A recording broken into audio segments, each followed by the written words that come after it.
Eu vim do Rio de Janeiro para atender um congresso quarta, quinta e atender esse trabalho aqui. Mas o diabo lutou muito, mas ele perdeu. Quinta-feira foi o último dia do trabalho que eu preguei e se converteu 54 almas para o reino do Senhor Jesus Cristo. Deus é o Deus que guarda e nos livra. No meio do caminho, quando eu cheguei na cidade de Resende, ainda no estado do Rio de Janeiro, teve um acidente de uma van e um caminhão. E quando eles bateram ali, foi na hora que eu vinha chegando, eu encostei o carro para tentar ajudar alguém. E tinha um senhor de idade que um ferro estava travando as pernas dele. E o outro ferro estava dentro do peito dele. Quando eu comecei, eu fui lá para ajudar ele, mas eu não tinha como mexer, não poderia mexer. Ele olhou para mim e disse: o senhor é crente? Eu digo: sou pastor. Ele disse: eu quero agora voltar para Jesus, porque eu estou sentindo a dor da morte. Eu coloquei a mão sobre ele, orei por ele e disse a ele: você não vai morrer não, você ainda vai pregar o evangelho de Cristo. Rapidamente o resgate veio, ajudaram, tiraram ele. E quando o resgate passou um monte de ficha nele, amarrou ele todinho ali, ele olhou para mim e fez assim com a mão, que estava sentindo já a diferença. E aquele homem falou para mim que fazia 22 anos que estava afastado do caminho do Senhor. Deus, irmão, Ele sabe trabalhar de uma forma sobrenatural. Mas a vontade de Deus não é que você volte na beira da morte, não. O Senhor quer que você volte com toda a sua saúde, com todo o teu vigor, com toda a tua força para louvar a Ele. Mas pelo projeto e o plano que Ele tem tão grande na tua vida, Ele vai te trazer de um jeito ou de outro. Era bom que você viesse da forma que você está, mas se você não quer, você pode vir até numa cadeira de roda. Mas quando Deus tem plano, Ele traz o homem. Quando eu vou pregar nas igrejas, que os pastores anunciam, vai estar o pastor Aldo, um ex-pai de santo, as pessoas sempre estão esperando uma pessoa bem mais velha. Quando eles me veem, se surpreendem. Mas eu não sou tão novinho quanto parento não, irmão. No dia 13 de dezembro, eu completei 39 anos. Eu tenho 10 anos que sou pastor. Já viajei por 12 países pregando a palavra de Deus. Já viajei todos os estados do nosso Brasil. Em cada canto e pedacinho do Brasil, eu tenho passado pregado a palavra do Senhor Jesus. Eu fiquei muito conhecido aqui no Brasil depois do ano de 2004.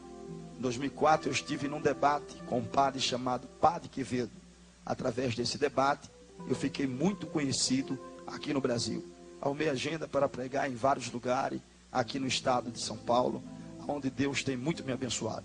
Eu moro ali no estado do Rio de Janeiro, em uma cidade abençoada, cidade quase toda a população é evangélico. Quem não é, é filho de crente e é uma benção a minha cidade. Tenho viajado, irmão, ganhado almas para o reino de Deus.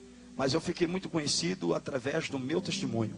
Muito jovem ainda, um adolescente com idade de 16 anos, eu fui comandante-chefe do alto escalão da Magia Negra. Com 16 anos de idade, eu passei pelo terreiro de Umbanda, Quimbanda, Candomblé, Vundum, feitiçaria. Eu cheguei ao grau 33, que é o último escalão da Magia Negra. No ano de 82, eu passei a trabalhar para a Rede Globo de televisão. Eu passei a consagrar as suas novelas e as suas minisséries. Em 82, eu consagrei uma minissérie chamada Sítio do Pica-Pau Amarelo. Em 85, consagrei uma novela chamada Chique Chique. Fiquei até o ano de 89, que consagrei a última novela, que foi a novela Tieta do Agreste. Fiz vários trabalhos para várias pessoas da Rede Globo, apresentadores e atores. Fiz trabalho para Renato Aragão, mais conhecido como Didi dos Trapalhões. Para quem não sabe, Didi é um babuer da magia. É o segundo alto escalão mais forte da Magia Negra. Ele aparenta ser bonzinho, mas se você pisar no calo dele, você não vai viver para contar história. É um terrível instrumento de Satanás, que vive através de rituais satânicos para ter prosperidade e fama. Fiz vários trabalhos para vários atores, atrizes. Fiz vários trabalhos para uma apresentadora de programa do Rio de Janeiro, conhecida como Xuxa. O seu nome traduzido na magia quer dizer Oxum e Orixá. Xuxa trabalha com Exu Mirim. É um demônio pequeno que prende a criança, tanto nos seus programas, como vicia também nos desenhos. A criança, na sua natureza humana, ela é limpa. Se você colocar uma criança para tomar banho, e se você não for tirar ela do chuveiro, ela fica lá o dia todo. A criança é limpa na natureza dela, pois foi feita por Deus. Porém, a criança presa pelo Exu Mirim, ela é diferente de uma criança normal. A criança presa pelo Exu Mirim, ela não gosta de tomar banho. Ela não gosta de escovar os dentes. Ela não gosta de ir à escola. A primeira coisa que ela faz de manhã, quando acorda, é ligar a televisão para assistir desenho. Essa criança está presa pelo Exu Mirim. Ela pode crescer e tornar-se lésbica se for menina. Pode crescer e tornar-se um homem afeminado se for menino. Você vai perceber que quando é menino, preso pelo Exu Mirim, ele começa a brincar como menina. Ele quer vestir roupa de mulher, passar batom na boca, e às vezes você acha que é porque ele é criança. Não, o Exu Mirim está transmitindo para ele uma força satânica, para que ele pegue espírito de homem afeminado. Essa criança vai crescendo com jeitinho de mulher e de repente vira um homem afeminado, através de uma força satânica e diabólica. Muitos desenhos, não todos, mas muitos desenhos são consagrados em rituais de magia negra. Eu consagrei um desenho chamado He-Man. Ali tem um boneco no desenho, que é uma entidade que se apresenta na magia negra como Exum Caveira, o Deus da morte. O adversário do He-Man se chama Esqueleto. Aquele é o Exum Caveira, o Deus da morte na magia negra. Apresentei outro desenho chamado Thundercats. Ali tem uma entidade chamada Munhá. É um caboclo de Angola. Munhá, quando vai fazer o seu desenvolvimento, ele chega na frente de um cadeirão de água fervente e estende as mãos e diz: antigos espíritos do mal. Quando ele diz antigos espíritos do mal, ele está falando dos primeiros demônios que veio à terra. Ele diz: transforma essa forma decadente, essa forma velha, em Munhá. Ele se transforma em um demônio grande, cresce na sua cabeça 2 cobras, no seu peitoral uma cobra de Nor com 2 cabeças. No momento ele vai fazer um ritual girando. Quando ele começa a girar, ele transmite uma palavra satânica amaldiçoando as crianças. Ele, naquele momento, ele transmite uma mensagem dizendo: em nome de Lucifer, o príncipe das trevas, eu amaldiçoo todos que me assistem. Espírito satânico que perturba a criança. A criança fica totalmente perturbada, não respeita pai, não respeita mãe, não respeita ninguém. A criança cresce dentro de um espírito de desobediência. Força satânica e terrível. E um alerta que eu lhe trago maior. Um desenho oferecido a Satanás, consagrado num ritual. As entidades, através do desenho, têm condições de chegar para uma criança, fazer a cabeça dela psicologicamente e mandar ela matar pai ou matar a mãe, matar irmão, matar quem for. Através da força satânica, a criança vai e faz isso. São forças diabólicas, satânica, que usa a vida das pessoas e destrói com ela. Aqui em São Paulo está tendo uma polêmica muito grande de um homem e uma mulher que matou a sua filhinha. Eles vão morrer dizendo que não foi eles. Vão morrer dizendo. Existe um caboclo chamado Sete Cruzilhada. É o Sete Cruzilhada de Toco. O Sete Cruzilhada de Toco, ele incorpora em um pai de santo. E o pai de santo, que for forte na magia, querendo prejudicar a vida de qualquer pessoa, manda o Sete Cruzilhada, caboclo de Toco, sair do corpo dele, entrar no corpo da pessoa e fazer a pessoa matar quem for. Pai, mãe, filho, quem for. Ele mata e depois que matar, ele morre, dizendo que não fez nada. Porque foi a entidade que usou seu corpo, usou sua vida e fez ele fazer aquilo. Através de entidades malignas, pessoas têm tirado vida. E Deus tem levantado um exército, que é eu e você, para lutar contra as forças das trevas, lutar contra Satanás. Nós precisamos, nos últimos dias, irmãos, consagrar nossa vida diante de Deus, buscar mais a presença do Senhor. Da vez de você ir para churrasco, vá orar a Deus. Da vez de você no domingo ir jogar futebol, pegue a Bíblia e folhetos na sua mão e vá ganhar almas para o reino do Senhor. Da vez de você perder tempo no mundo com coisas passageiras, busque mais a presença de Deus. Porque enquanto você está perdendo tempo, almas estão morrendo nas mãos de Satanás. E Deus está contando com você para ganhar essas almas. Deus está contando com você para libertar essas almas das mãos de Satanás. Fiz vários trabalhos, irmão, para várias pessoas famosas e importantes do nosso Brasil. Fiz um trabalho com o tio Chico, conhecido como Pastor Francisco. Foi o pai de santo mais forte do estado de Brasília. Foi o pai de santo mais poderoso da magia negra lá. O trabalho que eu fiz com ele, junto com ele, com mais 5 pai de santo graduados do alto escalão da magia negra. Foi na época que Tancredo Neves ganhou para presidente. Os tambores tocaram na Bahia, em Recife, Brasília e no Rio de Janeiro. Dentro de 15 dias de ritual, Tancredo Neves morreu, que não aguentou a pressão da força satânica que foi feito para matá-lo. A política que nós vivemos é uma política de sujeira. E a maioria dos políticos tem pacto na magia negra. Para um senador ser eleito, você precisa votar nele. Mas lá em Brasília tem senador que você nunca viu. E você não sabe nem o número dele e nunca votou nele, mas ele está lá. Deputados federais, homens que faz trabalho na magia negra para poder ser eleito e poder ter riqueza. Às vezes tem igreja e tem pessoas que acham errado quando o evangélico é político. E até mesmo com raiva não vota nele, mas prefere votar no macumbeiro. Tiveram um apoio agora lá no Rio de Janeiro. A lei do silêncio estava pegando forte, fechando as igrejas. Um deputado evangélico entrou, lutou contra isso e conseguiu liberar essa lei, tirar essa lei do mapa. Então, irmão, precisamos colocar pessoas de Deus para que o nosso Brasil venha a ser abençoado. Nós precisamos de pessoas abençoadas pelo Senhor Jesus Cristo. Fiz vários trabalhos, fui pai de santo de cabeça de Fernando Collor de Mello e do PC Faria.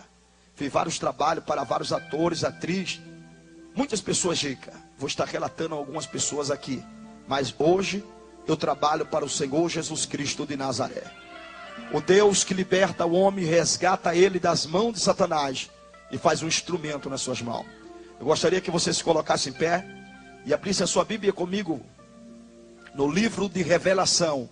É o livro do Apocalipse, capítulo de número 2 e o versículo de número 10. Nós vamos ler a última parte desse versículo. Eu vou estar trazendo aqui uma porção da palavra de Deus, pois a palavra de Deus não pode ser substituída por testemunho. Ela é insubstituível, nada substitui a palavra de Deus. Mas eu vou abrir um parênteses da mensagem. Eu vou estar relatando algo do meu testemunho, que possa trazer um alerta para vocês, possa edificar a fé de vocês, e que através do meu testemunho, você venha mais buscar a presença de Deus.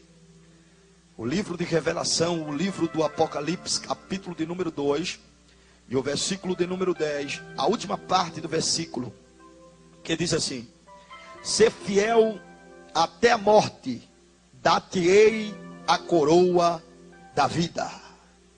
Amém? Eu quero trazer uma mensagem subordinada ao tema fidelidade e fé. Diga comigo: fidelidade e fé. Só tem fé quem é fiel. Só é fiel quem tem fé. Fecha os teus olhos e curve tua cabeça. Querido Deus, eterno e supremo Pai, debaixo da tua graça, debaixo, Senhor, do teu poder e na unção do teu Espírito Santo, eu quero transmitir a tua genuína e poderosa palavra. Que eu venha a ser, meu Deus, canal de bênção para a tua igreja. E que as verdades, Pai amado, seja revelado através da minha boca. Algo que possa trazer alerta e edificar a fé, Senhor, de cada crente aqui. Que cada crente venha a ser impactado pelo poder da tua palavra. E venha, Senhor, meu Deus, buscar mais a tua presença. Eu te peço, Senhor, que venha me usar. Eu sei que eu não posso curar. Eu sei que eu não posso batizar. Eu não posso salvar. Mas eu sei que tudo isso, Senhor, tu pode fazer. Portanto, nesta noite, Deus tenha liberdade de fazer um milagre acontecer neste lugar. E o teu nome, ó Deus, ser glorificado. Porque a honra, Senhor, é para o Senhor. A glória é para o Senhor. Tudo é para louvor do teu nome. Eu te peço que nesta noite, Senhor meu Deus, o Senhor venha me usar e este povo venha ser impactado pelo poder da tua glória. Que a tua glória se revele e o teu nome seja exaltado. Recamaço que me deplaste que me entria. Pelo poder do nome de Jesus, eu já determino neste lugar um milagre em cada vida. Eu determino sobre cada vida aqui o milagre da parte de Deus, em nome de Jesus. Que crê assim, diga amém. Pode sentar, crendo na vitória. Quando falamos de fidelidade e de fé, nós lembramos do nosso irmão Jó. A Bíblia revela que Jó foi um homem, pode-se dizer, o homem mais provado dentro da Bíblia Sagrada. Foi Jó. Não teve nenhum outro homem que foi provado da mesma maneira que Jó. Jó era um crente fiel. A Bíblia diz que ele era fiel, temente a Deus e livrava-se do mal. Era um crente correto. Mas Deus resolveu provar Jó. Porque Deus não prova crente infiel. Deus só prova quem é fiel. Às vezes você ora tanto, busca tanto, e fica sem entender por que eu oro, busco tanto, e as coisas estão dando tudo ao contrário na minha vida. É Deus provando você, para ver se realmente você é fiel. Quero dizer a você que essa prova vai passar. E quando ela passar, a vitória chega. E quando a vitória chega, até o diabo se assusta. Deus vai mudar a sua história. Ele está lhe provando, mas Ele não te abandonou e não te deixou só. Ele está do teu lado e vai te dar vitória. Eu quero que você fale para o seu irmão: você vai passar por esta prova e Deus vai te dar vitória. Deus provou Jó. Eu acredito que quando o diabo chegou diante de Deus, ele disse: olha Deus, eu fui na terra passear por ela, e eu vi muito tipo de crente. Crente mentiroso, crente rolão, crente enganador, crente invejoso. Vi toda a qualidade de crente. Mas Deus chegou para ele e disse: mas tu observasse o meu servo Jó? Jó era espelho, irmão. Era exemplo de crente. Jó. Tem crente que não dá testemunho de crente. Tem crente que não dá exemplo aos outros. Não revela que é cristão de verdade. Não mostra para o mundo o Cristo que vive nele. Mas Jó não, Jó era crente. Deus deu a Satanás como referência de um verdadeiro cristão. Mas o diabo, que ele não fica satisfeito quando vê alguém abençoado, ele disse: porém Jó tem de tudo que um homem pode ter na terra. De forma nenhuma ele será infiel a você. Deus disse: então vai lá e toca no que ele tem. O diabo começou a tocar, irmão. A notícia começou a vir. Às vezes você aceita Jesus, é empresário, a tua empresa começa a entrar em dificuldade. Os funcionários começam a dizer que não está rendendo, não está vendendo, não está indo, não está vindo e tal. E você entra em desespero. Muitos até deixam até Jesus.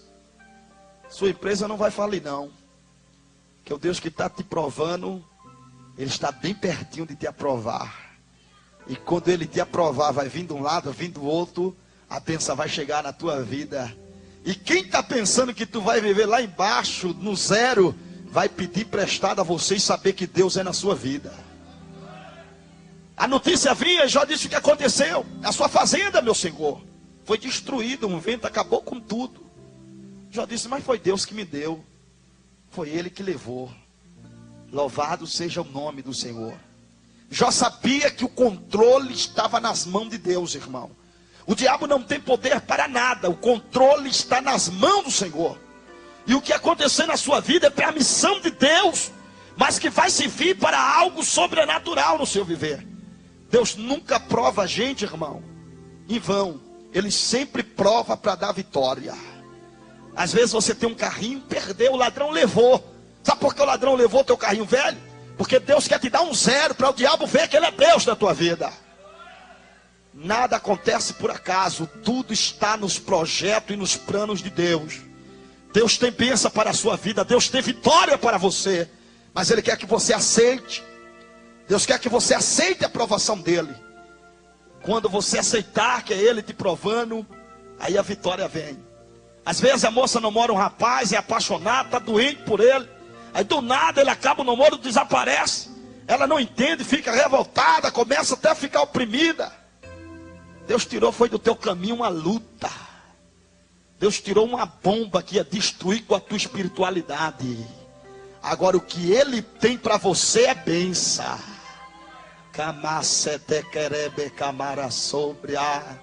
O que Ele tem para você vai mudar a tua vida. Espere no Senhor, exalte a Ele, porque tudo que Deus faz é bom. Tudo está no projeto e no plano de Deus. Já entendia isso, irmão. E ele louvava a Deus, mas perdeu tudo o que ele tinha. Tudo. A última notícia foi a fazenda da Casa Branca, a sua maior fazenda. Quando alguém chegou e disse: meu senhor, a sua fazenda da Casa Branca, veio um vento forte, bateu nas 4 colunas e a casa caiu. Já não estava preocupado com a casa, não. Ele estava preocupado com os filhos, porque eram os filhos de Jó que moravam lá. E os meus filhos, e o moço disse, eles estavam embaixo e morreram, todos eles. Jó capítulo 3 diz que Jó rasgou sua roupa e amaldiçoou até o dia do seu nascimento. Ele perdeu o que ele mais amava, seus filhos. A Bíblia diz que todo final de semana Jó se reunia com seus filhos e ele ensinava os seus filhos a tributar a Deus. O segredo de Jó, dele ser tão rico, é que ele era fiel. Você sabe por que na igreja muitos empresários não prosperam? Porque não é fiel. Ele não dá o dízimo porque acha que o dízimo dele é muito alto. E o que Deus tem dado a você? O que Deus tem dado a você não é alto? E o que o devorador tem tirado de você? Enquanto você não for fiel, meu irmão, o devorador não vai sair da tua empresa, da tua finança nunca. E não adianta dar pela metade, porque o pastor não sabe, mas ele sabe. E o dízimo é uma coisa, é uma propriedade peculiar sua, é uma coisa exclusiva. Você tem que tirar em primeiro lugar os 10% e dar para o Senhor. Sabe quanto eu tinha que dar no centro? 40%. Os macumbeiros dão. E são fiel. Se não for fiel, os Exum e os caboclos pegam ele e arrebenta com ele. E eles têm que ser fiel. Deus está dizendo para mim que aqui tem muitos crentes que não têm sido fiel. E alguns estão dando dízimo pela metade. Você está perdendo o seu tempo. Seu dízimo não está valendo nada.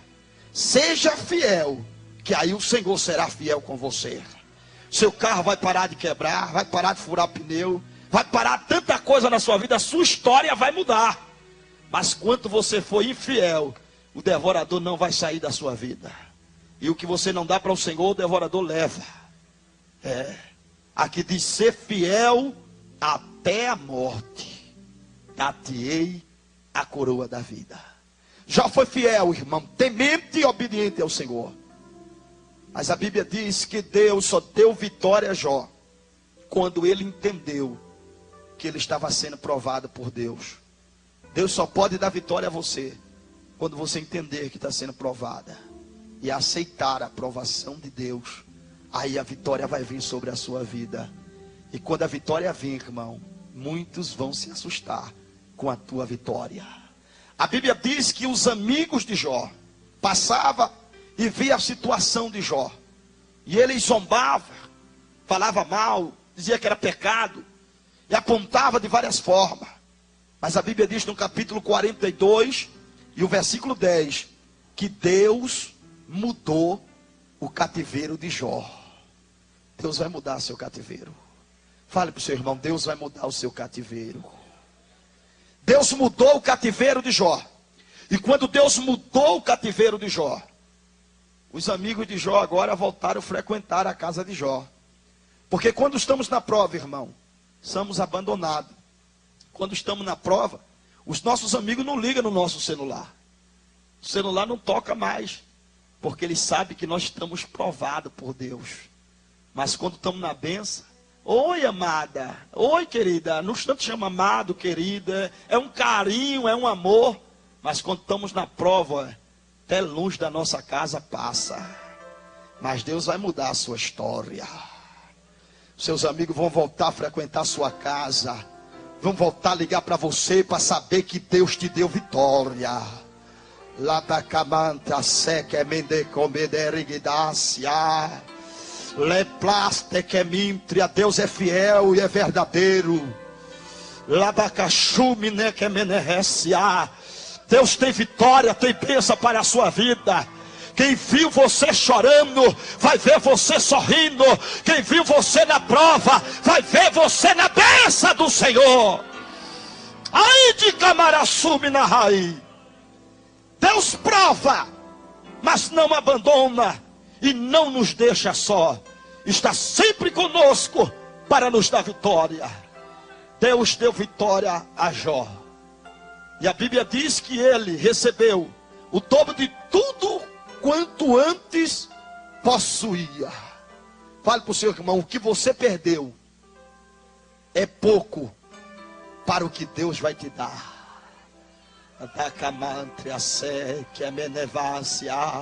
Só quem crê nisso, levante a mão e dê glória ao nome do Senhor nessa noite. É tempo de mudança. Mas quando Deus prova, irmão, é duro.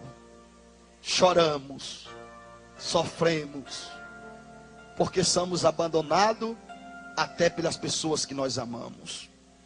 Eu quero trazer o meu testemunho agora para vocês e falar de uma mulher provada, que foi minha mãe. Eu vim de uma geração de pastores. Eu sou neto do pastor Manuel Inácio da Silva. O meu avô foi um dos pioneiros da Assembleia de Deus em Recife. Eu sou neto da irmã Lia. A minha avó foi a 5ª dirigente do primeiro círculo de oração fundado no Brasil. Quando fala Brasil, fala o mundo. O primeiro círculo de oração do Brasil foi fundado em Casa Amarela, pela Assembleia de Deus da Cruz Cabugá. A minha avó foi a 5ª dirigente. Vim de uma família grande da Assembleia de Deus. A minha mãe dirigia um grande círculo de oração na nossa cidade. Era conhecida como profeta. As irmãs chamavam da minha mãe canela de fogo, um vaso de Deus. No ano de 68, a minha mãe estava grávida de mim. Ela estava num círculo de oração orando. Deus levantou uma irmã em revelação profética. Aquela irmã colocou a mão sobre a barriga da minha mãe e disse: mulher, dentro do teu ventre tem um varão escolhido por mim.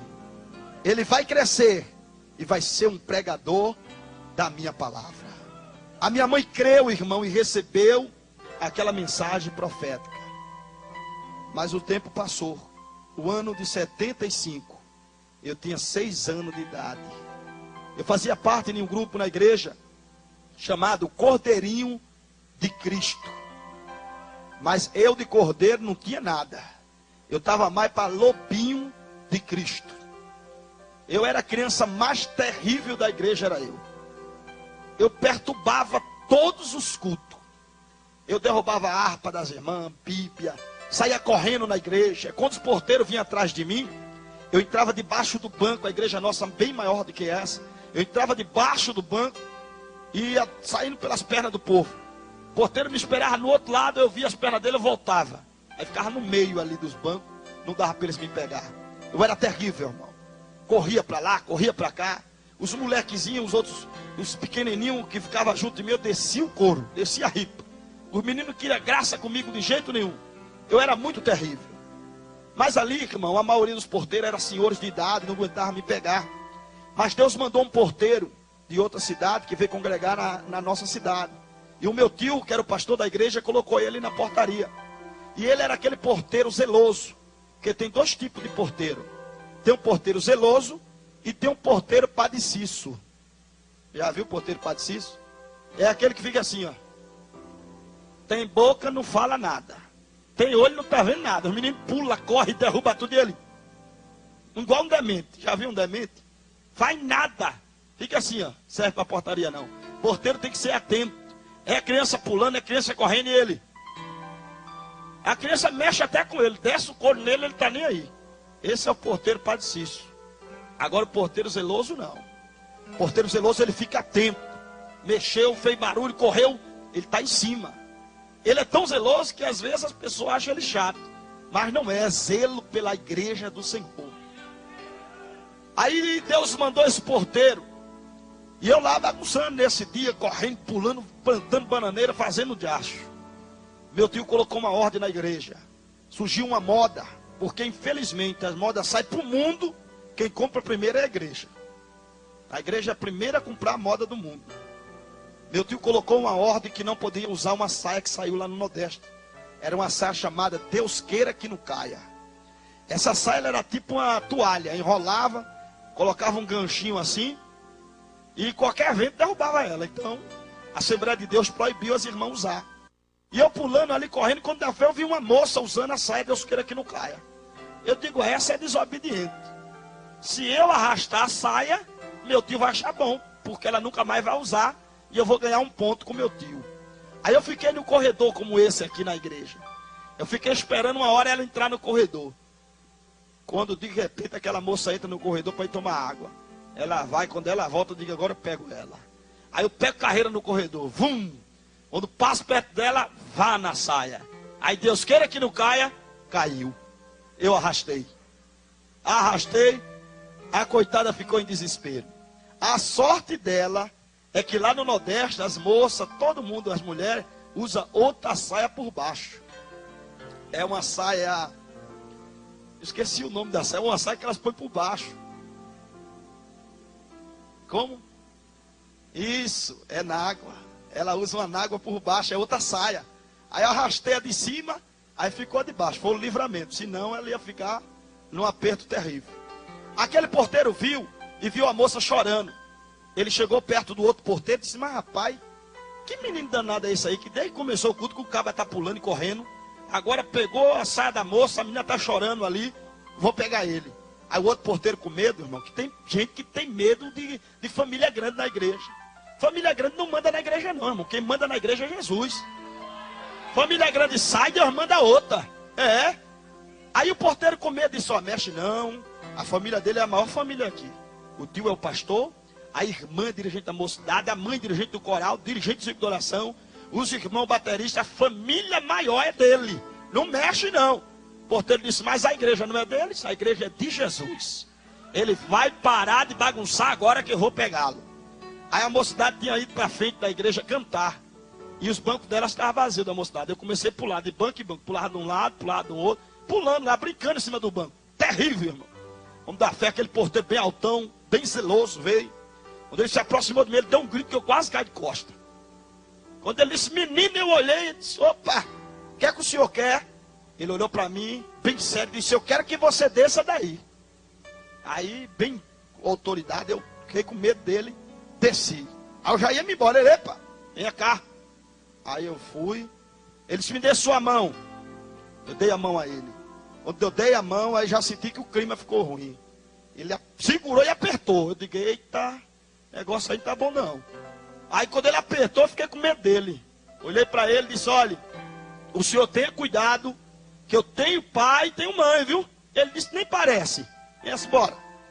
Aí me levou para um corredor do lado da igreja, que é cheio de porta com cortina. Me levou para dentro de uma porta daquela, dentro de um quartinho daquele. Fechou a cortina, eu pensei, ele vai dar só uma bronca em mim. Quando ele fechou a cortina, deu logo uma chapuletada na minha orelha. Foi pai, eu não chambei. Aí quando eu me levantei chorando, ele disse, cala a boca. Eu digo, gente, tem que apanhar e ficar calado, é? Ele disse, cala a boca. Se você voltar a bagunçar aqui, você vai apanhar tanto que até o caminho de casa você vai errar. Eu digo, agora danou-se de uma vez. Ele disse, vá sentar e fique quieto. Irmão, eu nunca vi uma chapuletada fazer o camarada virar um santo. Eu virei um anjo. Não virei crente, não, era um anjo. Se Jesus chegasse naquela hora, eu era o primeiro a subir. Mas eu fiquei tão crente que até glória eu dava.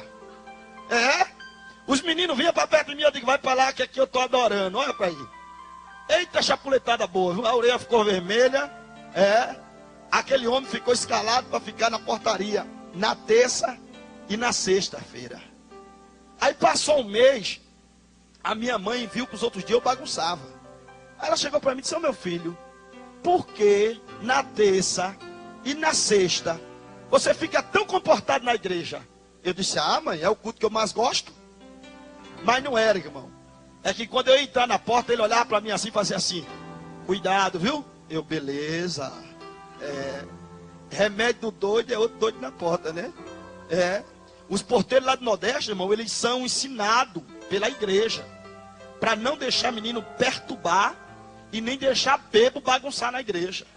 Que às vezes o caba enche o quengo de pinga e vem perturbar na igreja.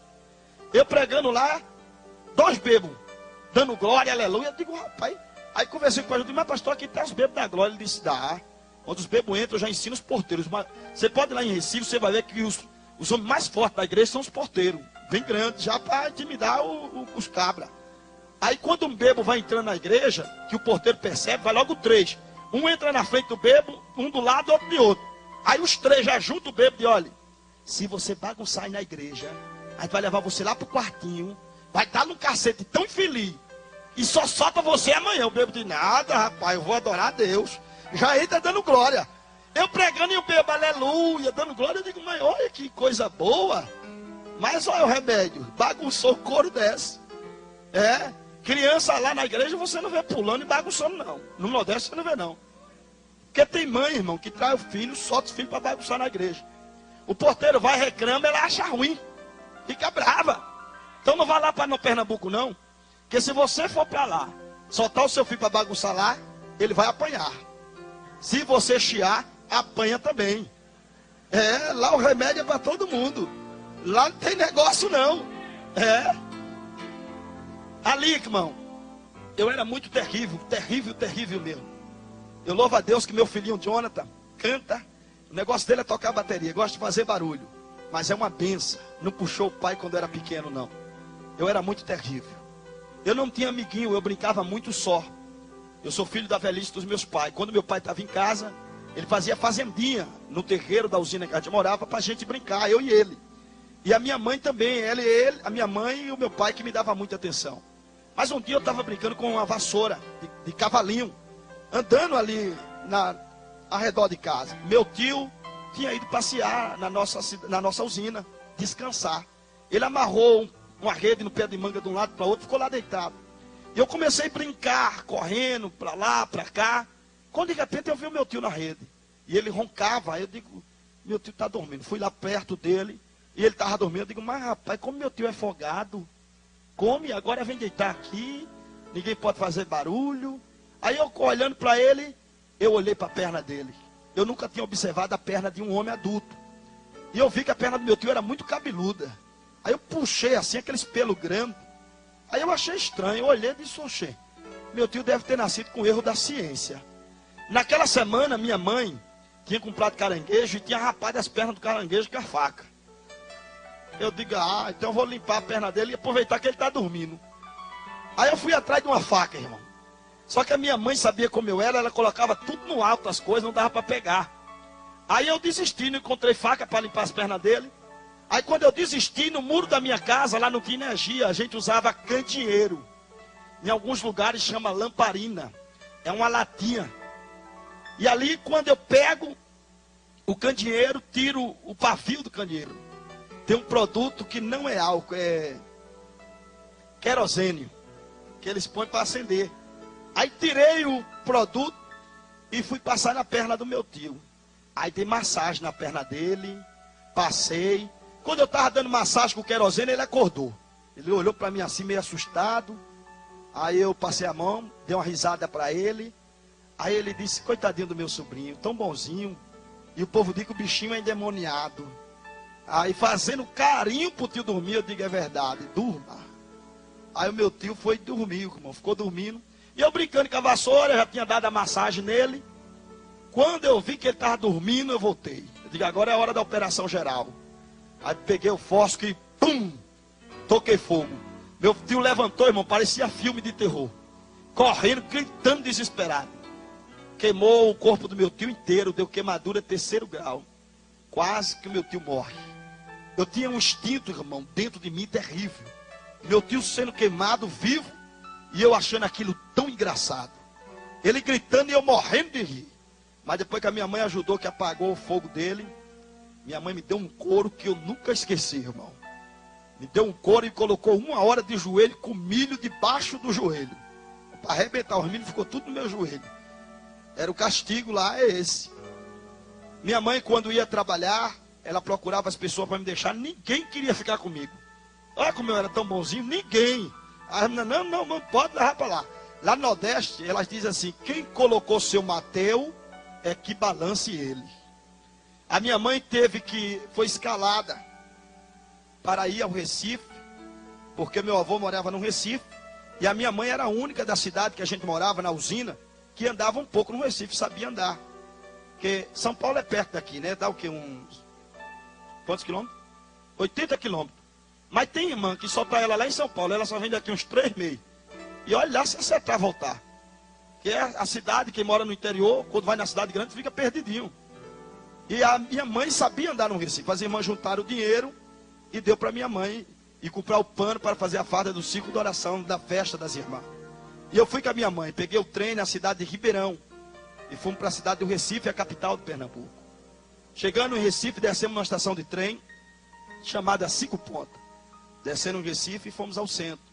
Compramos o pano para fazer a farda do círculo de oração. A minha mãe era profeta, irmão.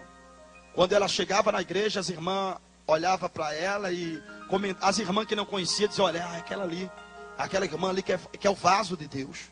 É aquela que Deus usa. Minha mãe era muito usada e as irmãs gostavam muito da minha mãe. Mas Deus resolveu provar minha mãe de uma provação dura.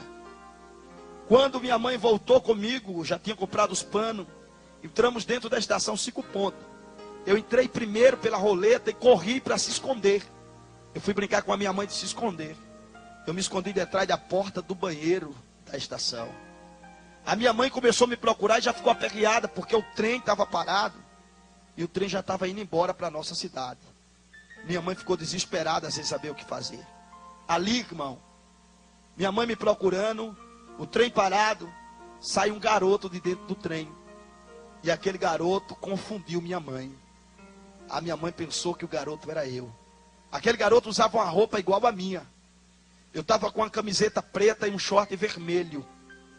Aquele garoto estava com uma camiseta azul e um short vermelho.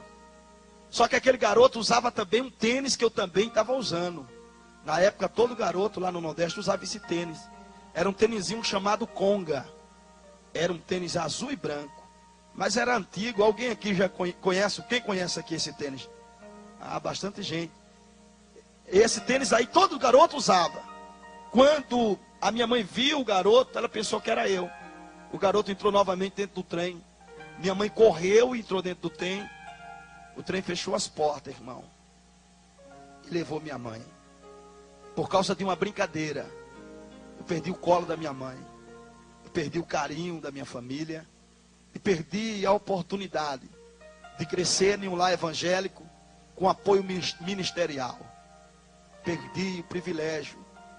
Perdi minha infância por causa de uma brincadeira. Não brinque de ser crente, não. Seja crente. Quando alguém procurar você para coisas carnais, rejeite, porque você é cristão. Agora é moda, irmão, os crentes jogar futebol. Virou moda na igreja. Mas quando você está jogando bola, almas estão morrendo. Precisando de uma palavra sua. Precisando ouvir que Jesus salva da sua boca. Tenha compromisso com Deus. Pare de brincar. Porque senão Jeová vai trazer você numa cadeira de roda. Aí você vai parar de jogar bola e vai ganhar alma para o reino dele. Deus tem plano com pessoas aqui, além do que você imagina. Então Deus quer que você tenha um compromisso maior com ele. Rejeite o mundo e procure agradar ao Senhor de todo o teu coração, de toda a tua alma. Por causa de uma brincadeira, irmão, eu perdi minha mãe. Quando eu saí de trás da porta daquele banheiro, o trem estava levando a pessoa mais importante da minha vida, a minha mãe. A minha mãe, irmão, me defendia de tudo e me defendia de todos. Um dia minha mãe estava tirando leite da vaca no curral. Ela amarrou a vaca e levou para o curral para tirar leite. Eu ia entrando no curral, um outro garoto que estava com um pai que era boiadeiro, disse para mim: olha, não vai com essa roupa não, que vaca não gosta de cor vermelha. Eu disse: então eu vou ver agora se gosta ou não. Aí tirei a camisa para passar na cara das vacas. Quando eu entrei dentro do curral, saí passando, as vacas não faziam nada. Só que a vaca que a minha mãe estava arrastando, levando, a vaca olhou e viu eu fazendo aqueles movimentos. Ela invocou-se e veio para cima de mim. Quando a vaca arrastou, minha mãe não esperava, estava com a corda segura na mão. A vaca derrubou minha mãe na lama e arrastou por dentro do curral. Uma fepa de madeira que estava na lama travou o seio da minha mãe. Ela perdeu o controle e soltou a corda. Ela caiu entre a cerca. A madeira da cerca cegou seu olho esquerdo. Minha mãe caiu ali sangrando e com a bola do seu olho para fora. Os meus tios entraram, pararam a situação. Minhas pernas travou ali. A minha mãe correu machucada e me abraçou. E disse: graças a Deus, meu nego, que não aconteceu nada com você. A minha mãe não estava preocupada com ela, irmão. Estava preocupada comigo. É o único ser que a Bíblia faz uma comparação com o amor de Deus. É o amor de mãe. Mãe ama mais do que marido, mais do que namorado. Mãe ama mais do que tudo. Mãe ama mais do que o pai. O amor de mãe, irmão, é sobrenatural. Se uma filha, por mais desobediente que seja, ela sai para uma balada, de 10 horas eu estou aqui, mãe. Deu 10 horas, o pai já está roncando. A mãe não. Enquanto a filha não chegar, a mãe não dorme. A mãe, irmão, é o ser na terra que merece o maior carinho. É a mãe. Mas só sabe o valor de uma mãe que já perdeu a sua. Eu perdi minha mãe. Perdi minha mãe naquele dia. Perdi minha alegria. Perdi minha juventude como criança. Perdido, eu fiquei chorando ali, desesperado. Minha mãe voltou para a nossa cidade. O garoto que ela pensou que era eu, ela encontrou lá dentro, viu que não era. Ela ficou sem saber o que fazer. O meu pai já estava esperando a gente. Quando a minha mãe chegou, meu pai disse: cadê meu filho? Minha mãe disse: eu perdi o garoto. Meu pai rapidamente conseguiu um carro na prefeitura e voltou para Recife com a minha mãe. Eles ficaram 3 dias me procurando. O recurso financeiro do meu pai só deu para ficar 3 dias pagando hotel e gasolina me procurando. Depois de 3 dias que acabou o dinheiro, meu pai tinha que voltar para a nossa cidade. Meu pai revoltado chegou para minha mãe e disse: você tirou minha alegria de viver. Tirou o meu filho. Eu sou filho da velhice, irmão, do meu pai. Eu era o xodó do meu pai. Meu pai revoltado com a minha mãe disse: a partir de hoje, você não é mais minha esposa. Tirou o credencial da igreja, rasgou e disse à minha mãe: a partir de hoje eu também não sou mais crente. E nem quero crente na minha casa. Meu pai ficou revoltado. Não falava mais com a minha mãe. A minha mãe, quando ia dirigir o circo de oração, que ela era dirigente, as irmãs sempre admiravam ela. Mas depois que ela me perdeu, quando ela entrava na igreja, as irmãs comentavam e diziam: olha aí a irresponsável. Perdeu o garoto de 6 anos. Nessas alturas, a criança já morreu. A minha mãe curvava a cabeça, dobrava o joelho e chorava, irmão. Além de ter me perdido, era acusada pelas pessoas. Ela não tinha palavra. Minha mãe conta que quando andava na feira, cidade pequena, as irmãs diziam por zombaria: ô irmã, cadê o seu filho? A senhora não disse que ele ia voltar? Já faz 3 anos. Minha mãe dizia: mas um dia ele vai voltar. Minha mãe disse que chorava, irmão, na rua, lembrando das presepadas que eu fazia, das artes que eu fazia. Eu era filho da velhice, os meus irmãos tudo já homem, já grande. E a minha mãe sentia muita falta de mim. O tempo foi passando. Eu estava na rua para sobreviver. Eu comia lixo e pedia esmola às pessoas. Quando você vê um mendigo pegando um pedaço de pão estragado e comendo, para você ele é nojento. Mas ele está comendo porque ele tem fome e ninguém dá comida a ele. Eu comia, irmão, comida estragada. Às vezes até com bicho tinha que comer para matar a fome. Uma sexta-feira à noite eu estava dormindo.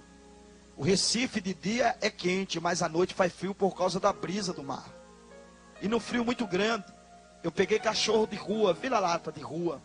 Eu abraçava ele para o calor dele me aquecer. Eu abraçava os cachorrinhos e dormia junto com eles. Um dia, chegou 2 rapazes perto do banco de feira que eu estava. E aqueles rapazes começou um com o outro e disse: olha, esse menino aí deve ser estrupador de animal. Vamos pegar ele. Quando eu ouvi eles falando isso, eu digo: não, vou me levantar e falar para eles que o cachorro é só para me aquecer, para eu conseguir dormir. Quando eu me levantei, um daqueles meninos me deu um chute com uma bota, aquelas botas que tem uma chapa de ferro na frente. Quando bateu no meu rosto, aquela chapa de ferro, não sei se estava soltando, ela abriu minha boca. Eu carrego hoje essa cicatriz que cortou de um lado a outro. Abriu minha boca e quebrou meu maxilar. Eu caí no chão, não podia gritar porque o maxilar estava fora. Eu me levantei para correr.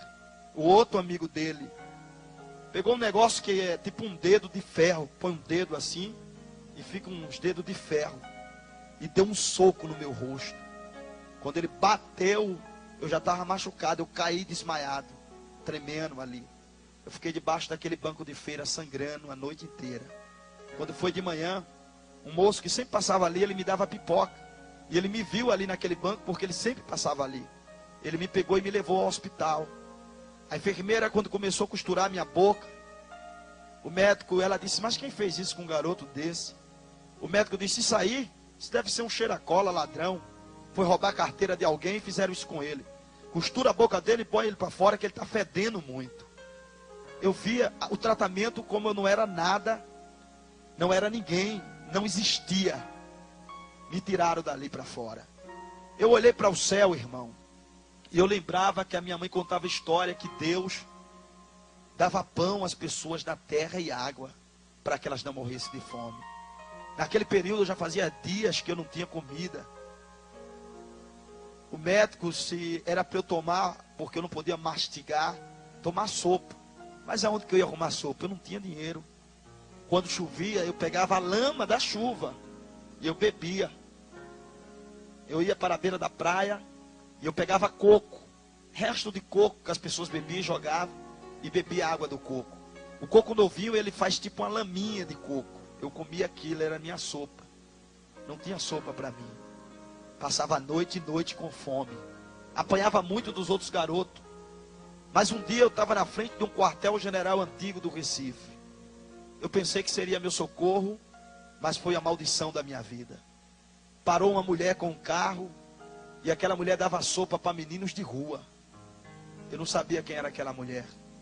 Aquela mulher era a macumbeira mais poderosa do estado de Pernambuco, conhecida como Tia Diná, comandante-chefe do alto escalão da magia negra. Quando eu entrei na fila para comer a sopa, ela me tirou da fila. Eu disse: a senhora não vai me dar sopa? Ela disse: claro que eu vou. Estou tirando você da fila porque você é uma criança especial. Você vai comer a sopa que você quiser. Aquela mulher me deu bastante sopa. E ela chegou para mim e ela disse: você está na rua por quê? Você não tem pai nem mãe?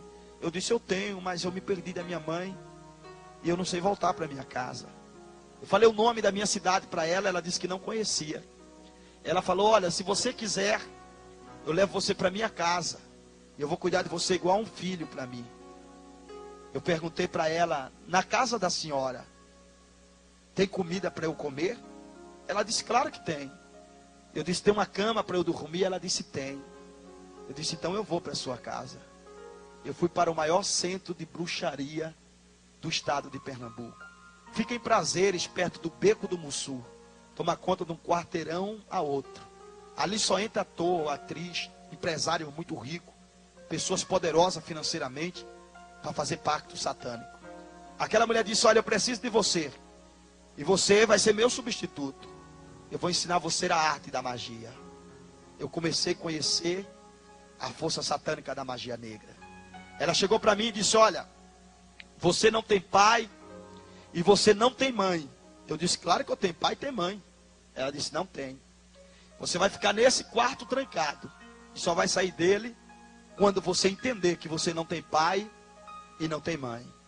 Ela me trancou em um quarto escuro durante 45 dias. Ela só me dava comida 10 horas da noite.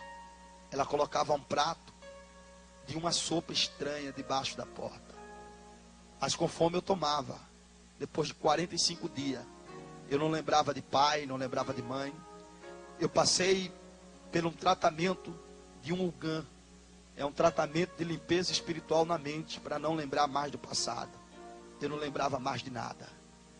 Tomei aquela sopa durante 45 dias. Costumei tomar a sopa. Quando eu saí do quarto, eu pedi a ela a sopa. Ela disse, vai lá na geladeira e pegue. Eu fui pegar a sopa. Quando eu abri a geladeira, não tinha sopa. Era sangue humano que ela me dava com sal. Mas ali eu estava acostumado. Dentro daquele processo, eu comecei a liberação de receber incorporações de guia. Ela me trancou em um quarto de desenvolvimento mais 7 dias para receber os guias. Os guias mais fortes, eles são controlados pelos babuê, os babuá, o babaoliá e os babalorixá. São os pais de santo poderosos de Angola. Esses pais de santo, se ele fizer um ritual para matar uma pessoa, ele mata a pessoa naquela hora, se Deus não tiver plano. Se fizer um ritual para pôr uma lepra, uma doença, a pessoa perder toda a sua parte financeira, ela é perdida e destruída. São os pais de santo mais poderosos da magia. Ela me trancou em um quarto, que era dos babalorixá de desenvolvimento, durante 7 dias. No penúltimo dia que eu estava ali, eu comecei a receber as incorporações dos guias, que só os pais de santo graduado poderoso recebia. Os babuê, os babuá e os baboliá e os babalorixá recebia. Eu recebi numa noite só os guias que todos eles recebiam de ano em ano. Quando eu saí dentro daquele quarto, a mãe de santo olhou para mim, ela viu o número de grau da magia negra que eu recebia, as incorporações. Ela ficou com medo. Ela disse, olha, eu vou mandar você agora para a Bahia, porque você está recebendo um guia muito forte e eu não trabalho com eles. Você vai ter que ir para a Bahia desenvolver com a mãe menininha do Cantuar. Me mandou para a Bahia. Fiquei de 7 a 8 meses com a mãe menininha do Cantuar. A mãe menininha me ensinou toda a arte da magia, todo o controle de poder satânico, toda a força da magia negra. Quando eu saí de lá, ela disse para mim, olha, você vai comandar 27 terreiros do alto escalão da magia negra. Não aceite desaforo de nenhum homem. Eu dava um salto de 3,5 metros de altura. Deus sabia que eu ia me converter. Sim ou não? Sabia ou não sabia? Ele sabia que eu ia contar hoje a vocês que eu dava um salto de 3,5 metros de altura. Sim ou não? Só que ele sabia que vocês não iam acreditar. Aí ele permitiu eu ir numa praia chamada Velmar, perto de uma usina chamada Trapicho, perto da cidade do Cabo. Lá eu dei um salto de 3,5 metros de altura. Um pai de santo chamado Pelé bateu uma foto e me deu aquela foto. Eu não sabia para que ia servir. Hoje eu sei. Serve de testemunho. Aqui estou incorporado com o Exum Capa Preta e o Exum do Lodo, dando um salto de 3,5 metros de altura. Nenhum homem, na sua capacidade humana, ele consegue fazer isso. Isso é a incorporação de um Exum poderoso da magia, que me dava força e poder sobrenatural. Incorporado com essa entidade, eu mataria qualquer homem e qualquer pessoa que me desafiasse. Eu passei a ser temido e conhecido em Pernambuco como menininho do inferno, o pai de santo mais novo do estado de Pernambuco. Comecei a fazer grandes trabalhos. Em 82, eu conheci Dr. Roberto Marinho, o dono da Rede Globo. A mãe de santo disse para mim, olha, eu vou te apresentar um homem muito poderoso, e que ele gostar de você, ele vai contratar você para trabalhar para ele. Fiz um ritual para ele, ele gostou. Me contratou para consagrar as suas novelas e as suas minisséries. Eu consagrei a minissérie em 82, Sítio do Pica-Pau Amarelo. Passei nesse período consagrar as novelas. Se, irmãos, a Bíblia diz que Deus, ele não condena o inocente como culpado. Porém, o culpado, Deus não poupa como inocente. Se esse copo de água está aqui, e é uma ordem que não pode beber a água desse copo, eu bebo sem saber. Eu sou inocente ou eu sou culpado? É? Por quê? Porque eu não sabia. Mas se é proibido beber essa água, e eu sei, e eu bebo, eu sou inocente ou eu sou culpado? Sou culpado porque fiz sabendo. Vocês vão ficar sabendo de algo aqui, que a partir de hoje vocês não vão ser mais inocentes. A partir de hoje vocês vão ser culpados. Consagrei as novelas para a Rede Globo de televisão. Isso aqui é um papelzinho do pedágio indo para o Rio de Janeiro.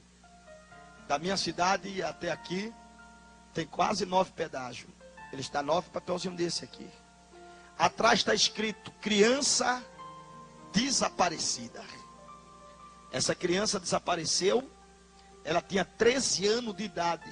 O Fabiano, ele desapareceu em 96. 13 anos de idade. Será que o Fabiano saberia falar para as autoridades o nome do pai e da mãe com 13 anos? Sim ou não? Será que ele sabia dizer o bairro e a cidade que ele mora? Sim ou não? Então já era para estar em casa, não era? Por quê? Faz tanto tempo e ninguém encontrou o Fabiano ainda. Eu vou lhe explicar por quê. Aqui tem outro papelzinho, a Tatiane. Ela desapareceu em 92. Ela também tinha 13 anos. E não voltou mais para casa. Aqui tem vários papelzinhos de pessoas que desapareceu, que não voltaram mais para casa. Sabe por quê, irmão? Essas pessoas aqui, elas não se perdem. Elas são sequestradas para ser sacrificadas em rituais de magia negra. Eu quero trazer um alerta agora para você que é noveleira. A novela é uma arma poderosa nas mãos de Satanás. Uma novela, antes de entrar no ar, é feito um ritual satânico. A novela é oferecida a um caboclo, chamado Caboclo de Orixá. O Caboclo de Orixá, ele pede como sacrifício 6 crianças. Amarra os pés das crianças, os braços, coloca sobre um altar, uma mesa que embaixo tem um funil. Pega um punhal de um tranca-rua e trava o coração da criança. Quando retira esse punhal, tem que apertar para dar pressão para o sangue sair. A criança se bate em cima da mesa até morrer.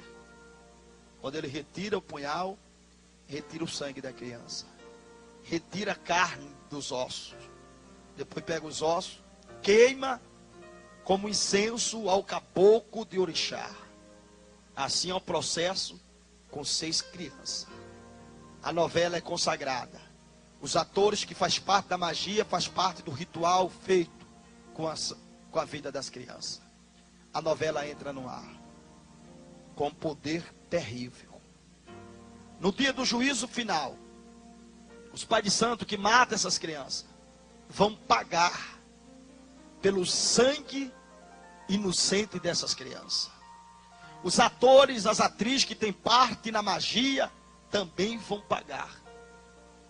Mas você sabe quem são os principais assassinos dessas crianças? Você sabe quem é?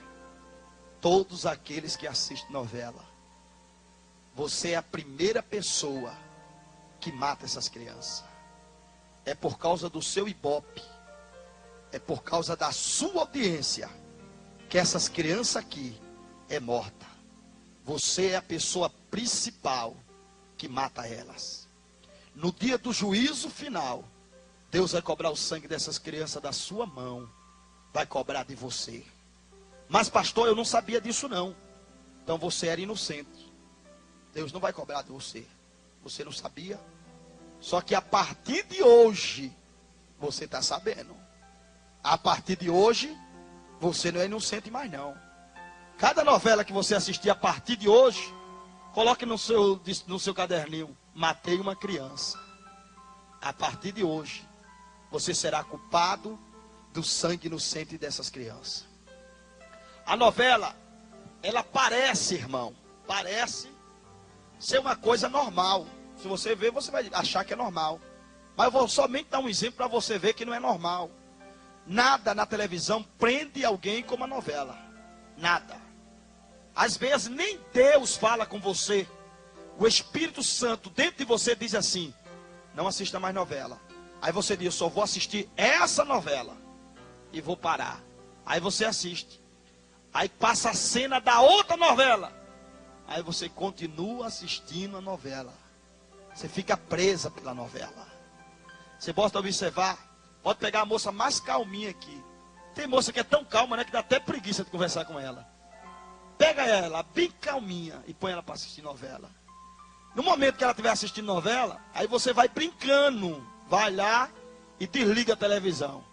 Aí você vai ver ela pegar uma panela de pressão e quebrar em 2 bandas na sua cabeça.